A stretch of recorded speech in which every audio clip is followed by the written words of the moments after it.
Since colonization began in 1827, the Fraser River estuary has been extensively modified by human interventions. We've constructed dikes along the banks of the Fraser River which disconnect the river from its floodplain. We also construct various river training structures, jetties that divert the course of water and sediment. So throughout all of these extensive changes, the amount of wetland habitat has dramatically decreased. So there's estimates that we've lost anywhere from about 70 to 90% of wetlands throughout the lower mainland. At Sturgeon Bank alone, since the 1980s, we've lost at least 160 hectares of tidal marsh habitat. With the Sturgeon Bank Sediment Enhancement Pilot Project, we're trying an innovative method to add new sediment to the Sturgeon Bank foreshore to try to restore tidal marsh, to restore fish habitat, and support coastal flood protection for the city of Richmond.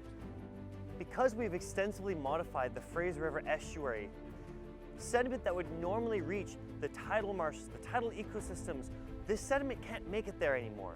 So what we're trying to do is to add sediment that has been unable to be supplied to these ecosystems. We are trying to raise the elevation of the marsh to provide relief to the tidal marsh vegetation from inundation from water. But more than that, if you add sediment, when sediment has been disrupted by these jetties and all these other activities, you are actually helping to provide those critical ingredients that tidal marshes require in order to remain resilient with sea level rise.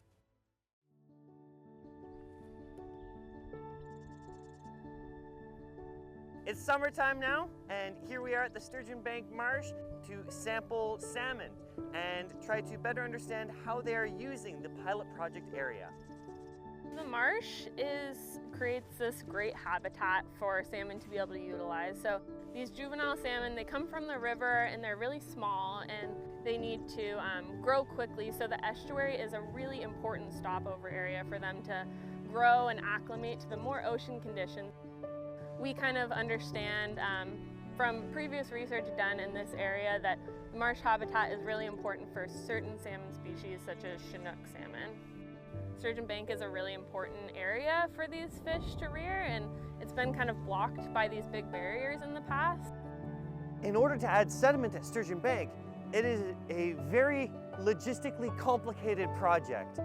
A big challenge with the Sturgeon Bank pilot project has been sourcing the appropriate type of sediment.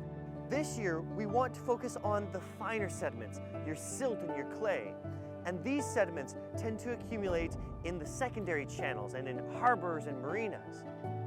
Fortunately, we've been able to piggyback off of an existing dredging project at Captain's Cove Marina in Ladner, where a sediment dredging contractor is removing the sediments from the marina, loading them onto a barge.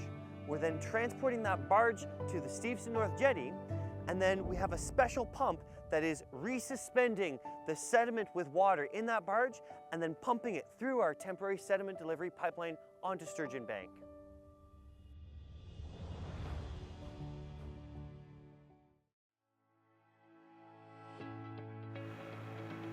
Today we are at Sturgeon Bank and we are beginning to mobilize the temporary sediment delivery pipeline. Total pipeline length will be about 1.3 kilometers. And we are threading the needle, threading the pipeline through a breach in the Steveston North Jetty. The actual mobilization of the pipeline onto Sturgeon Bank we anticipate to only take about 2 days. And after that, we should be able to begin sediment addition. The hope is that if this is successful at starting to initiate the restoration of tidal marsh, we can potentially scale this up not only to the entire west coast of Richmond, but other areas of the Fraser Delta front.